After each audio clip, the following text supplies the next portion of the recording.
नमस्कार, आप सभी का स्वागत है हमारी यूट्यूब चैनल एक कहानी पर।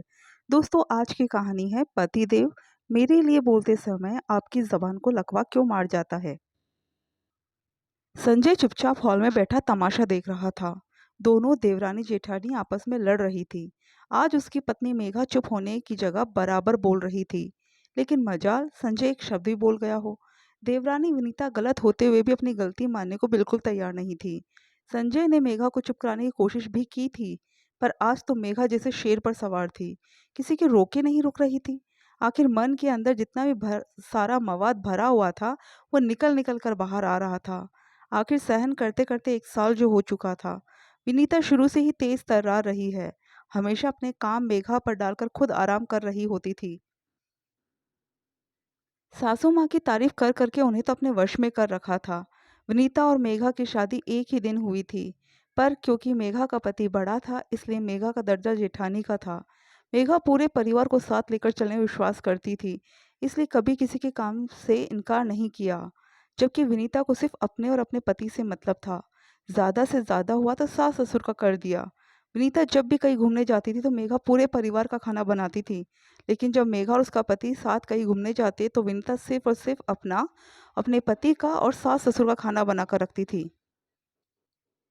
शुरू में मेघा ने जब इसके खिलाफ बोला तो सासू माँ ने कहा, ये तो छोटी है, भूल जाती है, उसे लगा कि तुम बाहर से खाकर आओगी। जब मेघा ने इस बारे में संजय से कहा तो संजय ने भी उसी को समझाया, मेघा तुम बड़ी हो, तुम्हें तो परिवार को एक करके चलना चाहिए, इसे उसकी भूल समझकर माफ कर दो। संजय की आदत थी कि वो हमेशा मेघा को ही समझाता था, पर कभी मेघा के पक्ष में बोला नहीं, जबकि वो अच्छी तरह से जानता था कि मेघा गलत नहीं है। पर बड़ा बेटा, बड़ी जिम्मेदारी की सोच वाला संजय गलत और सही में हमेशा गलत का साथ देता, और मेघा इस बात से बहुत दुखी होती। और आज भी यही हुआ। मेघा और संजय आज मेघा की बुआ से मिलने अस्पताल गए हुए थे। पीछे से विनीता ने अपना और अपने पति और सास ससुर के लिए खाना बना दिया, लेकिन मेघा और संजय का खाना नहीं बनाया। मेघा जब अस्पताल से आई तो उसे बहुत ज़ोरों से भूख लग रही थी, लेकिन घर आकर देखा तो खाना ही नहीं था, क्योंकि सब लोग खाना खा चुके थे, इसलिए पीछे कुछ बचा ही नहीं। मेघा ने जब विनीता से उसके कमरे में जाकर इस बारे में पूछा, तो विनीता ने भी सीधा जवाब नहीं दिया, बल्कि मुंह तोड़कर जवाब दिया, मैं आपकी नौकरानी नहीं लगी हूँ जो आप लोगों के लिए खाना बनाकर रखूंगी। बस इस बात पर मेघा का दिमाग खराब हो गया और वो विनीता से लड़ पड़ी। हालांकि ये बात घर में कोई नहीं जानता था, इसलिए सबको लगा कि मेघा ही गलत है। इतने में सास जानकी जी बाहर से घूमकर घर में आई और आते ही चिल्लाते हुए बोली, अरे शर्म नहीं आती तुम लोगों को? क्या तमाशा बना रखा है तुम लोगों ने? बाहर तक तुम लोगों की आवाज़ आ रही है। गली मोहल्ले के लोग, यहाँ तक कि आते जाते लोग घर के बाहर खड़े होकर तमाशा देख रहे हैं। अच्छा तमाशा बना रही हो हमारे घर का? चुप हो जाओ दोनों और अपने कमरे में जाओ। नहीं मम्मी जी, आज तो फैसला होकर ही रहेगा, मेघा ने कहा। बड़ी बहू, ज्यादा सिर मत उठाओ, तुम बड़ी हो, आगे चलकर घर की बागडोर तुम्हें संभालनी है, और तुम हो कि इस तरह का तमाशा कर रही हो? अरे कुछ तो शर्म करो। मम्मी जी, ये लाज और शर्म का पाठ हमेशा मुझे क्यों पढ़ाया जाता है? छोटी बहू को क्यों नहीं? जब देखो ये अपनी मनमानी करती है तो इसकी गलती को भूल समझकर माफ कर दो कह देते हो। आखिर कब तक माफ करती रहूं मैं? अरे ऐसी क्या गलती कर दी मैंने जो पूरा घर सिर पे उठा रखा है आपने? बड़ी बहू है तो बड़ी बनकर रही है, क्या जरा जरा सी बात को पकड़कर लड़ने बैठ गई? रीता भी क्या कम थी, वो भी बीच में ही बोली, अरे ऐसी क्या बात हो गई जो तू इससे लड़ने को तैयार हो रही है? पूरा राशन पानी लेकर इसके ऊपर चढ़ गई है। जानकी जी ने पूछा। मम्मी जी, जब मैं बाहर गई थी तो विनीता ने आप दोनों के लिए और खुद के और देवर जी के लिए खाना बना लिया। हमारे लिए खाना क्यों नहीं बनाया? क्या हम इस परिवार के सदस्य नहीं हैं?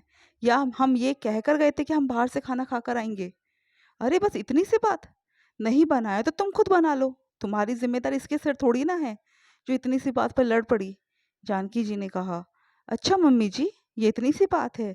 जब ये लोग कहीं जाते हैं तो आप मुझसे पूरे घर का खाना बनवाती हो, लेकिन जब मैं और मेरा पति कहीं जाते हैं तो ये लोग खाना तक नहीं बनाते, इसे आप परिवार कहते हो? मेघा ने कहा। हे भगवान, आज क्या दुर्गा सवार हो गई इस पर? संजय तो कुछ कहता क्यों नहीं है? भला इतनी छोटी छोटी बातों पर कोई लड़ता है?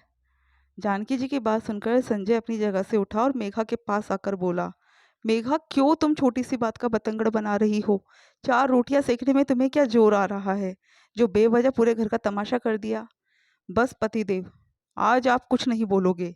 जब देखो आप इन लोगों का पक्ष लेते हो। मेरे लिए बोलते समय आपकी ज़बान को लकवा मार जाता है क्या? हर बार मुझे ही झुकने को कहते हो, पर इस बार नहीं। इस बार ना तो मैं झुकने वाली हूँ, ना ही माफ़ी माँगने वाली हूँ। चाहे तो अब इस घर के 2 हिस्से हो जाए, कहकर मेघा अपने कमरे में चली गई। जानकी जी ने छोटी बहू की तरफ देखा तो विनीता, वो तो झुकने वाली नहीं थी। वो तो मुँह मोड़कर अपने कमरे में चली गई। आखिर संजय ने बाहर से ही खाना मंगवाया। पर जानकी जी को ये बात अच्छे से समझ में आ गई कि अब ज़बरदस्ती दोनों बहुओं को एक साथ एक जगह पर रोकना नामुमकिन है। भलाई इसी में है कि इन लोगों को अलग-अलग कर दिया जाए, ताकि रिश्तों में जो थोड़ी बहुत मर्यादा बची है, वो रह जाए। आखिर कुछ दिनों बाद उन्होंने अपनी दोनों बहुओं को अलग कर दिया, पर वो खुद अपने बड़े बेटे बहू के साथ रहे। दोस्तों, आपको कहानी कैसी लगी कमेंट करके ज़रूर बताइएगा और हमारे चैनल को सब्सक्राइब ज़रूर कीजिएगा। थैंक